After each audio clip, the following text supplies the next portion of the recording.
So that's why I often saying we don't have a COVID crisis, we have a pandemic, but the crisis is the prior trauma because it lands, I often say, like when it snows and the snowflakes fall into the river and the river is flowing, there's water, so the snowflakes become water. But if it snows and there's an iced over river, the snow piles up. And that means that follow-up experiences that land on traumatization land either on a lot of stress or land on indifference and numbness. And that's what we see in society.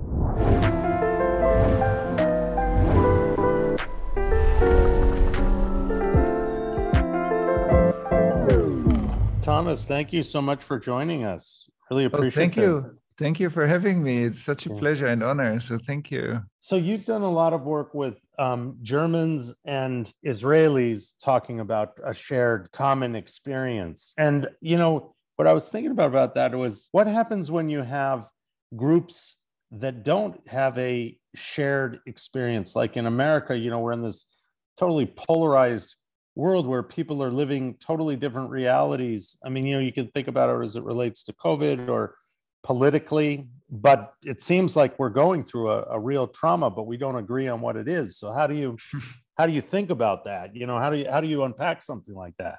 Yeah, in a way, I mean, there are similarities since, you know, like, yes, between Germany and Israel or Jewish people and German people, there is a shared experience, but it's very polarized given the tremendous pain that happened. So like it's a similar architecture, but of course, the people that are willing to come together in a room, even if we had Holocaust survivors and Nazi descendants in the same room, is also very polarized. But the people were willing to start bridging that gap. And I think that's the same for the US. If people don't want to come into the same room, then of course it's very hard to work with it. But in case we find some common ground, and I think even if there's some polarization, there's always a mutual space that people still want to share. And usually I would say, let's start there and let's expand that mutual space. Because when you get some polarization into the room, and once we start to do the work, we bridge the gap through relationality and not through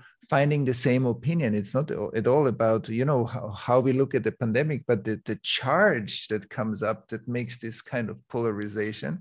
That's something we can discharge. And then, of course, you have a different opinion. You look at science differently and I look at it differently, or we look at, I don't know, what kind of belief system fuels our understanding. But the tremendous charge is what I believe has nothing to do with the pandemic. It has something to do with the pre-existing fragmentation in the culture. And that's so interesting. You have to get people to get in the room, right? I mean, in order to do the work, because if we say, oh, we're going to come in and we're going to talk about our beliefs of COVID, that may not work because we're already at a heightened state. So how would you go about bringing groups together? What's the question that you pose to each side? I also in my groups, just recently, like last week, I had 12 days of group work, and one of my student group in the States and one in Germany. And within that group, there is the same fragmentation. Even if people study like with me for many years, there are people that are completely against vaccines. There are people that are completely for vaccines and people that don't mind. And we had the most amazing experience, actually. And we have to say there is a certain capacity of holding it. There's a certain mutual ground that we have. But I think even if we start where it's still possible to talk, and then we expand into the most fragmented space, because trauma always creates like a dispersing power, and healing trauma creates a concentrating and centering power. And I think we need to start where it's possible and then expand into the territories where at first it doesn't seem possible at all. So there's trauma and there's collective trauma. So is your work focused on collective trauma? And if it is, well, is it focused on collective trauma? Because I see that as part of the literature. Yes, no, we do trauma work too, individual trauma work, but my main area of research and work was on collective trauma, because I thought we know already a lot about individual trauma, and there are many modalities that deal with that at the moment. But I think we know less about societal trauma, and actually that all of us have been born into a pre-traumatized world. That's usually not how we think. Like when I grew up in Vienna as a boy in the 70s and I saw certain symptoms, nobody told me that that's not how life is. That's how life is when it's hurt. And today I know much more about, wow, what are the symptoms of collective trauma that we are swimming in? It's the kind of the toxicity of the water that, we swim in every day. So, as you know, in the United States, obviously, collective trauma around race is just unbelievably high, and it's on everyone's mind right now. There's a lot of work around that. But when you say you would see it growing up, how did it manifest? What was the expression of collective trauma? Yeah, there are actually three major sets of symptoms. One is hyperactivation. The people overreact. They are very reactive. They're explosive. They're angry. They're scared. They're very stressed. So this is one set that I've seen. Wow. Like when you see that the response doesn't, or the reaction doesn't match the situation. The second, which is harder to identify, is distance, absence, and indifference. So not caring, there's no caring in indifference. So we don't care about what we see. And that's why many things can happen in society and the immune system doesn't take care of it. And then there's fragmentation, separation, and othering. So suddenly it's them. It's not that you have a different opinion on COVID or on whatever in life than I have. That's great, but it doesn't mean that we are separate.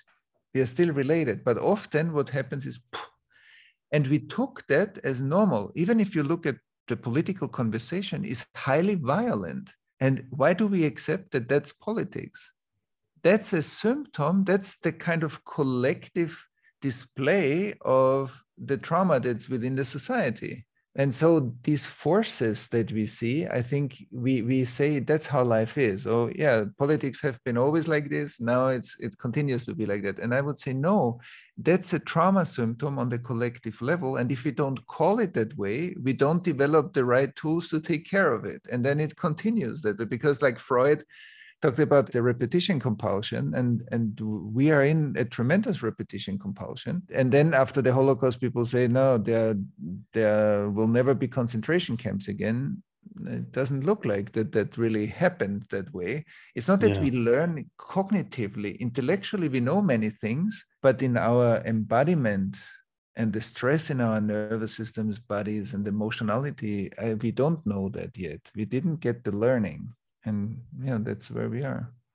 Uyghurs in China would differ on the not having concentration camps at the moment. So, okay, there's a trauma. We don't necessarily know what it is. You could have a Germany, Israel, Palestine, different categories in, political categories in America. So what does it take for you to start to gather students? And are those or not even students might even be the wrong word, but say willing participants to try and unpack the trauma, right? That has to be a kind of person, who's willing to engage in the process. So, how do you start to deal with the kinds of people that may come together? I think that there is a growing interest and understanding. I meet many people that in the moment they hear about collective trauma, there is like a yes, yeah, of course. And once you understand, of course, if individuals are traumatized and our grandparents were traumatized, so most, this collective carries trauma, that makes sense. And we, like, as you said, racism and slavery, the Holocaust, the genocide in Rwanda, there are so many scars. And I find that there are many people very resonant with that topic at the moment. And COVID makes it very obvious or overt that we have to find new ways how to still do and keep on developing the individual work that we can do on trauma and with certain, individuals and with therapists. But I think we also need to develop more collective tools that are speeding up, in a way, the process of integration. And in our NGO, the Pocket Project, we work on how to transform societies from traumatizing to trauma aware and informed to trauma integrating. Like it's a different coherence levels or different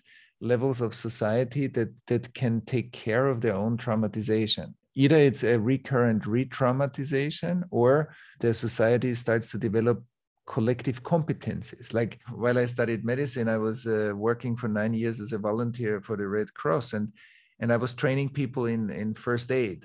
And there is like a basic understanding amongst everybody who has a driver's license that, okay, you can take care of somebody that had a car accident in very simple steps, and until like a doctor or an ambulance comes. And I think we need something similar for trauma, like an awareness how to deal with the symptoms.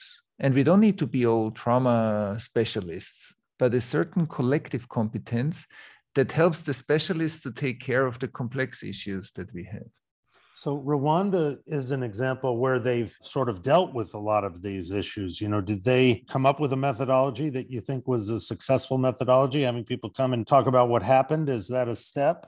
Yeah, I'm actually in contact because we are working on in the backstage on a project for Rwanda, and I'm in contact with some people that did the truth and reconciliation process in Rwanda. Mm-hmm. And I think that was a really powerful first step. But now there is an interest in doing deeper collective trauma work that the truth and reconciliation process didn't do, like how the trauma now sits in many people in the society, of course, and the new generation has been born into it. And what can we do to relieve the kind of transmission from one generation to the next? And yeah, we are working on that.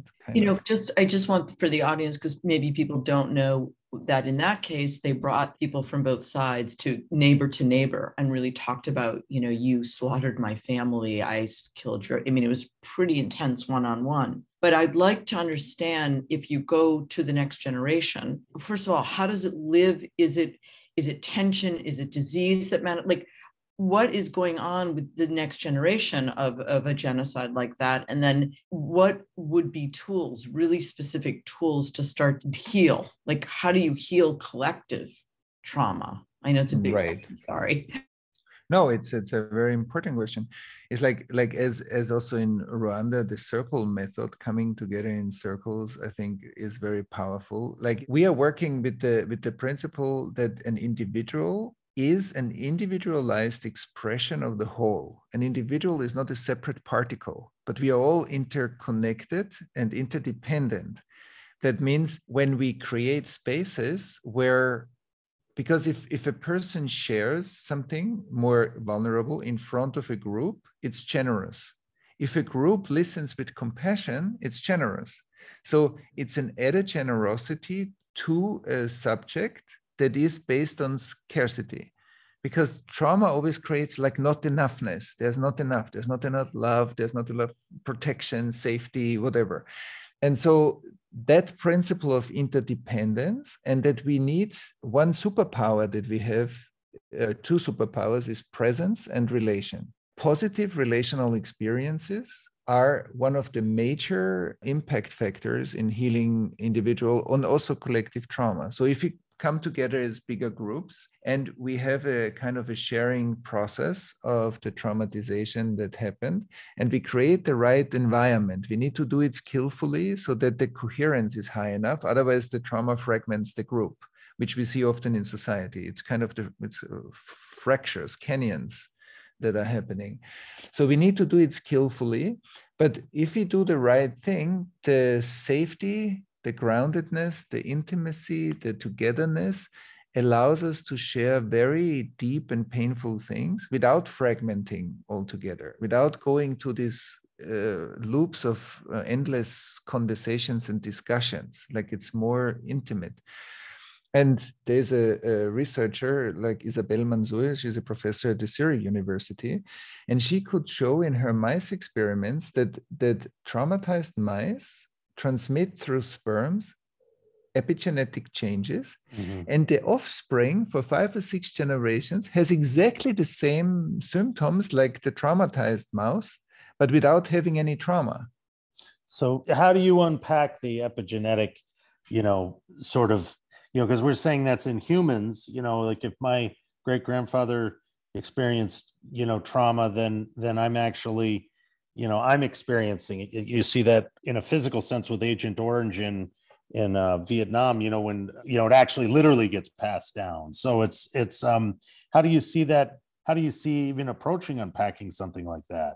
So what we developed is like an individual, ancestral, and collective trauma integration process. So that we say, okay, there's of course something in my individual biography that might have been painful in my upbringing. So there's attachment trauma, let's say. But attachment trauma is there because my parents were traumatized, most probably, or their parents were traumatized. So we start with the individual part. When there is enough resilience, we open ourselves up to the ancestral part. And we are working on a study to show how trauma work can actually change the epigenetic imprint backwards again. So that we literally have an effect back in time, kind of in a way on our ancestry, because that has come up. So it seems like that has been given to us. That's our blueprint for our life. And I don't think so. I think that there is a way to influence what our birth condition and reintegrate the trauma into learning, because the good thing is that trauma healing is learning, because trauma is postponed experience, integration is learning. And I think through the right methodology, we can work on ancestral and also collective trauma and get the collective learning that we didn't get yet, because we couldn't integrate a massive amount of pain and fragmentation and whatever is still resting in our collective subconscious. Do you think that trauma dissipates over time? You see footage of a person going back to Vietnam, being welcomed into the village where he was, probably, some horrible experience between the two groups, but now they have a shared remembrance and connection between the people who were there, which is hard for me to imagine because I've never been through a war. But what's happening there that over time they can now welcome each other, even though they haven't really seen each other or talked to each other since that time? Right. I think that's a complex question. On the one hand, we could say that for sure, and also if there are generational updates. I mean, also here in Israel, it's a difference if you talk to a Holocaust survivor or if you talk to the third generation Holocaust survivors or people that go back to live in Berlin or Germany. Like there are many people from Israel here that went back to Berlin to make their living there. And so I think that there is, on the one hand, of course, since it's not in our biography as second and third generation, so it's transmitted as biography that we learned about, it's not our direct experience, which makes it a bit more distant in us, the trauma. So I think that creates some openness.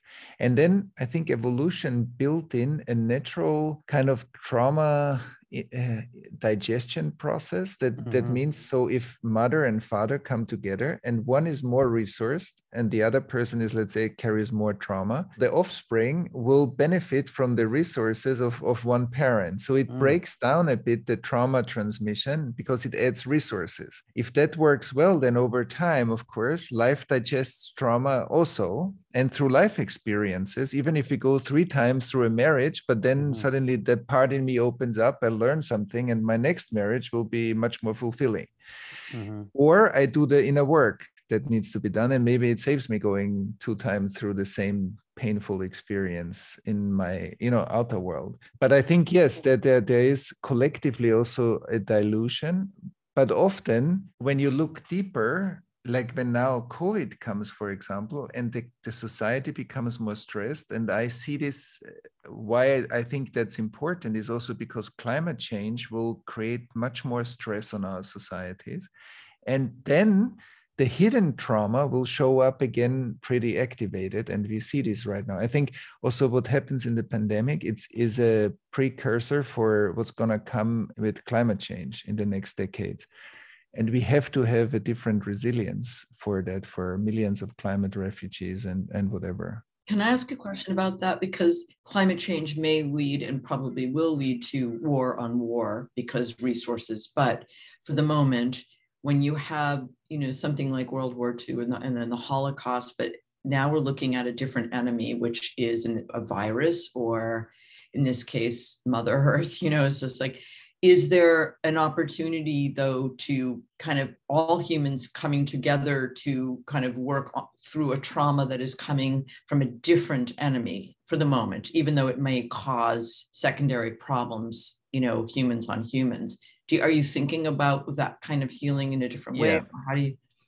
Yeah, I think there's one dimension more to it is, so there's the pandemic, there's a virus, and that creates certainly trauma in many families. It's in our healthcare system, like there's businesses, and so it creates what I call hot trauma. That's a contemporary trauma that's happening right now in many, many ways around the world. Then there's what I call the cold trauma, is the trauma that pre-existed our life or happened way earlier in our collective. So when there's a new trauma coming, it activates, like refugees, Syrian refugees coming to Europe. It activated a lot of trauma, and that limits our capacity to deal with the current trauma. So that's why I often saying we don't have a COVID crisis, we have a pandemic, but the crisis is the prior trauma. Because it lands, I often say, like when it snows and the snowflakes fall into the river and the river is flowing, there's water, so the snowflakes become water. But if it snows and there's an iced over river, the snow piles up. And that means that follow-up experiences that land on traumatization land either on a lot of stress or land on indifference and numbness. And that's what we see in society. And then there is sensational media, which I think often triggers the hyperactivation or the numbness and increases the toxicity within the collective awareness and doesn't inform us, which would make me care more or participate more or engage more. But it actually triggers the trauma stress in society. It creates more fears, more stress, more, because it brings it up, or we become indifferent because we are overloaded. And I think that's also one part, what is informing, like inform, it creates a form of you in me. You are informing me right now. So I carry you in my nervous system and you inform me, which means I feel close to you. And then there is an exchange. But if I feel very distant, then you're not informing me that much. And I think that's also an important part of the collective, that we need to come together, as you said, but we need to create that coherence to be able to heal what pre-existed the pandemic in order to be able to respond to it better. So the evolutionary biology that's in us is actually a positive tool, right? In order, we don't necessarily think of it that way, but it gives us an opportunity to untangle these things if we're willing to take them. Exactly. And you said it also, the biology, when we look at a person, we might say the person is 40, 50, 60 years old. I would say, no, a person is hundreds of thousands, millions of years old, because all that information, all that learning that life had is sitting here. We are looking as that. That's why I often say integrated history is not the past, it's present. Integrated history is presence, but the unintegrated history is the past. And that's what causes a lot of issues. And that's right. So we can, but in here, there is already a lot of resilience because our ancestors went through so many traumatizations and we made it up to today. So we are sitting here. So, when you think about something like natural selection, so many millions of decisions that have brought us, each individual person, to be where we are, it seems to me that we could no more really understand ourselves than we could understand the wind at a certain level. There's such complexity to these human machines, that we're just barely scratching the surface of an understanding. How do you think about, what we are as human beings? I think what we are and what our bodies are, like, this is a miracle. This is a highly refined biocomputer that we often treat ourselves badly because we are looking in a reduced way, like in a reductionist way at our bodies. But I think the intelligence in there is amazing. Like our nervous system's complexity is fascinating. And I think, as you said, we are just barely scratching the surface of understanding the complexity. And also, that so many things needed to be experienced over, let's say, only hundreds of thousands of years of human development, let alone the development before that, that we went through hardship, we integrated that as learning into a bigger perspective, and we went through it again and did it. So that happened already very often. And I think that one symptom of trauma is that we are less connected to our body, because it's like I often describe it as when you fly a plane. So there was a time when we still flew planes. So then when you look down at a city at night, you see all these lights. And let's say part of the city has a power cut, and then, but from the plane perspective, you can't tell if you didn't see the power cut. You can't tell, is this a lake in the city? Is this a forest? Is this a city without, like a part of the city without electricity?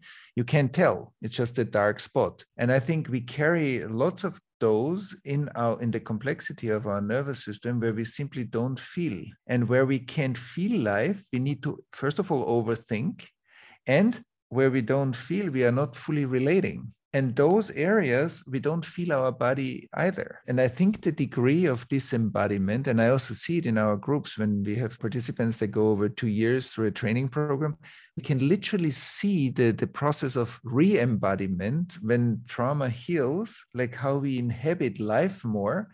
And we get all those treasures back as wisdom. Because I often say wisdom is, how much world can I include in the way I move, I walk, I live? And I think often we feel separate from certain things, and then we call those difficult, and we don't see how the separation is in us, like lives in us, somehow hidden. And on the collective level, I think Carl Gustav Jung wrote about it, but there is much more to discover, how the collective unconscious works and how we are all shareholders.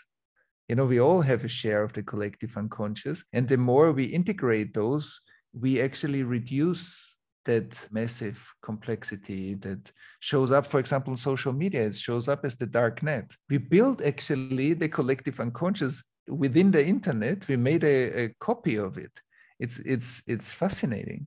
So how do we as individuals make better choices? Like, what should we think about in order to make, everybody can't take your class. It's like, what can we do as individuals to make better choices in our everyday life?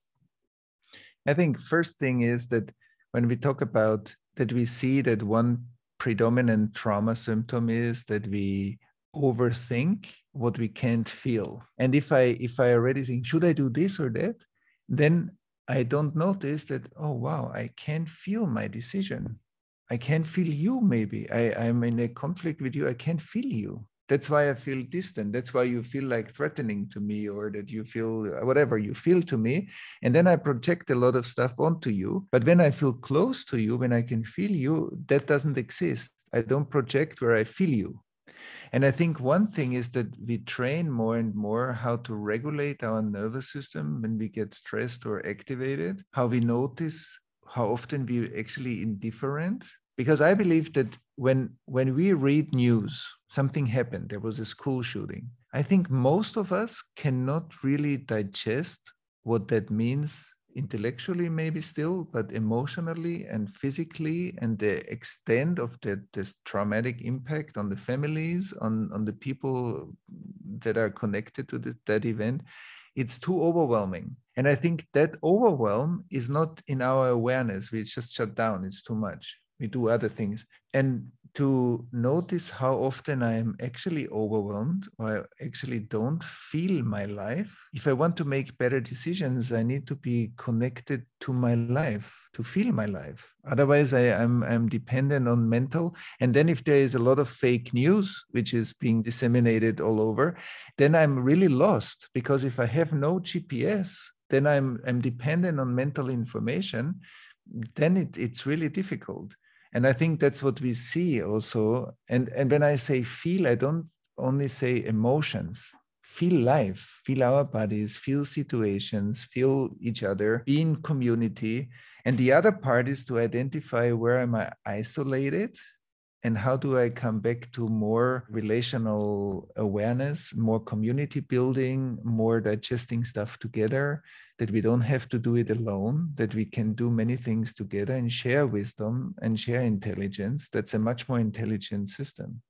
I have a question around just the trauma, like you said. I mean, the school shootings, which are just seem endless. And so if I'm to take it on, which when I hear it, it is overwhelming. And then there's multiple, I mean, we just have such a firearm problem epidemic in this country and others, but what do you do? Because you don't want to shut down, but if a person is really absorbing the emotional, visceral response, which is the real response, right? That just takes, you just kind of go down. Because it feels like it's happening all the time. So how do you reconcile being open to the truth of what is happening in our world and not becoming completely in despair or despondent? How do we work? It's probably too big of a question, but how do we work through that? No, it's a great question. I think that the word is titration on the one hand, that I can approach it. And I know also when it's too much. I'm not saying we need to be what I call a contemporary witness. Is not just a mental witness. I totally understand if I read there's a school shooting, but it doesn't mean that I entirely understand mentally, emotionally, physically, relationally, spiritually what happened. And in order to do that, I will most probably see exactly what you said, that it hits my limits. And what I'm saying is not that I need to go beyond my limits, but I want that we become more aware that when we live in society, we are pretty absent around some of the processes that happen in our society. And I think our collective absence is part of why those things happen in the first place. It's like we make the unseen part of our society, the absent parts, like the parts of the city with the power cut, we make them visible slowly. And then we can gently progress and turn on the electricity again in the entire city so that all the houses have light and heating and whatever. But if we don't do it, we think, oh yeah, why this happened? In the moment I say why that happens, I'm already surfacing the trauma symptom, that I'm not aware of many processes that happen in our society. And then we could say that's normal, or we could say that's normal in a hurt world. But that's a big difference. If somebody has a huge wound and has constantly life-threatening infections, I would say, listen, you have but you need to go to the hospital and take care of your wound. Otherwise, you will continue those life-threatening inflammations. And I think we don't take care of the fact that the Native American genocides, slavery and racism, wars, all kinds of stuff left big wounds that are not treated. And if they are not being treated, they will create life-threatening inflammations all the time. You talk about indifference. What about, one of the reactions you can have to something like that is rage. That's when we talk about the school shooting, that's the shooter has rage, undigested rage, probably from trauma themselves. How do we counsel people who are angry and rageful? How do we ask them to unpack their trauma? Yeah, often when we see rage, I think there are two forms of escalation of anger that I see. One is anger or rage that is actually a defense mechanism against a lot of fear. So when somebody is very scared, they can become very angry in order to protect themselves because they're existentially threatened. Another form of anger is what we see in many children at first. When a child gets either neglected, when it gets neglected, then the child asks very strongly at first for contact, which is very healthy. The child needs to do it to save his or her life, plus to restore the relation. And the other part is that when our autonomy movement, when the child says, I want to eat alone, and the parents don't allow it, then the child will get more and more angry. Right. So if certain people don't have the capacity to develop their own autonomous movement and their own space, then anger is a way to take one space. And that starts as anger. And when it's being seen by good parenting, so then parents support the autonomy movement and let the child do stuff alone so that it gets stronger. If not, then the anger will cook in too little space. But once that's very escalated, it creates rage, and rage creates violence, but also a lot of fear creates rage and violence. And we need the right intervention tools. So that's one thing for the individual. But on a collective level, I think everybody needs to ask oneself, like, how often do I just shortly meet people where I have the feeling that they are very isolated, they are in a kind of an internal state that is not good for them, and I'm also indifferent to it. So how often have I contributed to the escalation of somebody's rage without even knowing that I did? So because it's easy to point the finger and say, yeah, this is this guy. And once we get rid of that guy, everything will be better. But we see it's not happening. It's just happening again and again because we don't get to the source of the issue. And the source of the issue is much deeper and much more complex and needs much more of the society's involvement and the relational capacity building that's needed, that we can together de-escalate those. It's not only they have to do it, we are all part of it.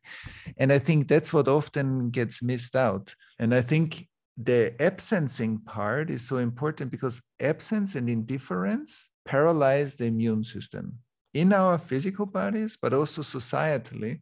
The immune system, early warning system, that actually when we really pay attention, I'm sure that many people saw something that was strange already much earlier, and we didn't respond to it because we are kind of estranged and we are indifferent. And I think that's the real thing to look at.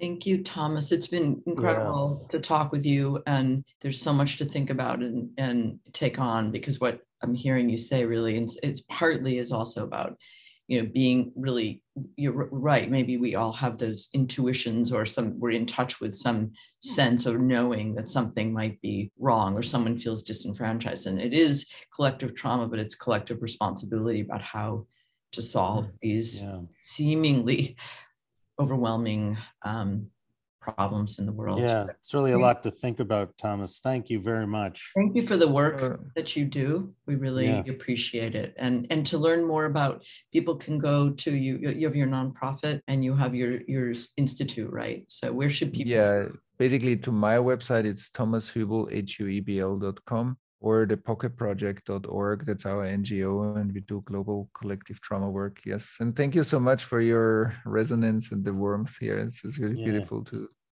have this conversation. Yeah. Thank you. It was wonderful. Thank you, Thomas. Thank you very much.